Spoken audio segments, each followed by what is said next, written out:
దేశ రాజధాని ఢిల్లీలో అత్యంత ప్రతిష్టాత్మకంగా భావించే జిమ్ఖానా క్లబ్ ఇప్పుడు చర్చనీయాంశంగా మారింది. బ్రిటిష్ కాలం నాటి చరిత్రకు సాక్ష్యంగా నిలిచిన ఈ వివిఐపి క్లబ్ జూన్ 5లోపు ఖాళీ చేయాలని ఢిల్లీ హైకోర్టు ఆదేశాలు ఇచ్చింది. దాదాపు శతాబ్ద కాలం చరిత్ర కలిగిన ఈ క్లబ్లోకి సభ్యత్వం పొందాలంటేనే కోట్లాది సంపద ఉన్నా సరిపోదు.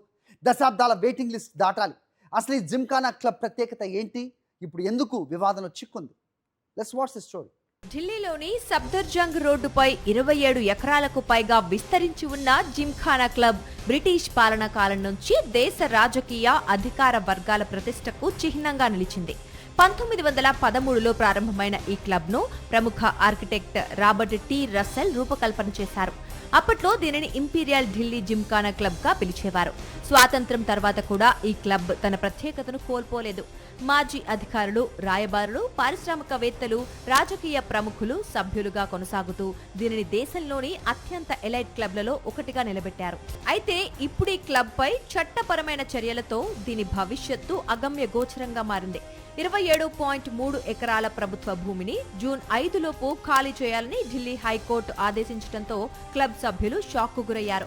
ఒకప్పుడు ఏడాదికి కేవలం $409.50 అద్దె మాత్రమే చెల్లించిన ఈ క్లబ్ 1927 లీజ్ ఒప్పందం ప్రకారం ఎకరానికి ₹15 చొప్పున గ్రౌండ్ రెంట్ చెల్లించేది.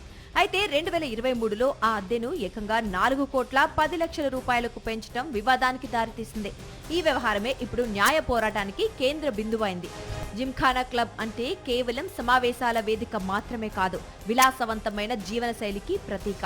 ఇక్కడ సభ్యత్వం కోసం ఒకప్పుడు ₹18 లక్షల ఫీజు ఉండేది. అయినా సభ్యత్వం కోసం దాదాపు 3 దశాబ్దాల వెయిటింగ్ లిస్టు ఉండడం దీని ప్రత్యేకత. క్లబ్ లో బాల్ రూములు, బ్లూ రూమ్, ప్రత్యేక బార్లు, ట్రాన్సిట్ గదులు, కాటేజీలు, స్విమ్మింగ్ పూల్, స్క్వాష్ కోర్టులు, టెన్నిస్ కోర్టులు, లైబ్రరీ, జిమ్నేషియం వంటి అత్యాధునిక సదుపాయాలున్నాయి. 1930లలో లేడీ విల్లింగ్టన్ విరాళంతో నిర్మించిన స్విమ్మింగ్ పూల్ ఇప్పటికీ ఈ క్లబ్ చరిత్రకు ప్రతీకగా నిలుస్తోంది. బ్రిటిష్ పాలనలో అధికార వర్గాల కోసం ఏర్పాటైన ఈ క్లబ్ స్వాతంత్ర్యం తర్వాత కూడా తన ప్రభావాన్ని కొనసాగించింది. కేంద్ర మంత్రులు, సీనియర్ బ్యూరోక్రాట్లు, రాయబారులు, సుప్రీంకోర్టు న్యాయవాదులు, కార్పొరేట్ దిగ్గజాలు ఇలా దేశంలోని అత్యంత ప్రభావశీల వర్గాలకు ఇది ఒక సామాజిక వేదికగా మారింది. ఢిల్లీలో కీలక నిర్ణయాల కంటే ముందే అనేక అనధికారిక చర్చలు ఈ క్లబ్ కారిడార్లలో జరిగాయనే ప్రచారం ఉంది. అందుకే జిమ్ఖానా క్లబ్ ను కేవలం వినోద కేంద్రంగా కాకుండా అధికార వర్గాల అనధికార సమావేశాల వేదికగా కూడా పలువురు అభివర్ణిస్తూ ఉంటారు. అలా శతాబ్ద కాలంగా ఢిల్లీ పవర్ సర్క్యూట్ లో ఈ క్లబ్ ఒక ప్రత్యేక గుర్తింపును సంపాదించుకుంది. అయితే ఇదే ప్రత్యేకత ఇప్పుడు విమర్శలకు కూడా కారణమవుతోంది. దేశ రాజధానిలోని అత్యంత విలువైన ప్రభుత్వ భూమిని కొద్దిమంది ఎలైట్ వర్గాలు మాత్రమే ఉపయోగిస్తున్నాయనే ఆరోపణలు చాలా కాలంగా వినిపిస్తున్నాయి.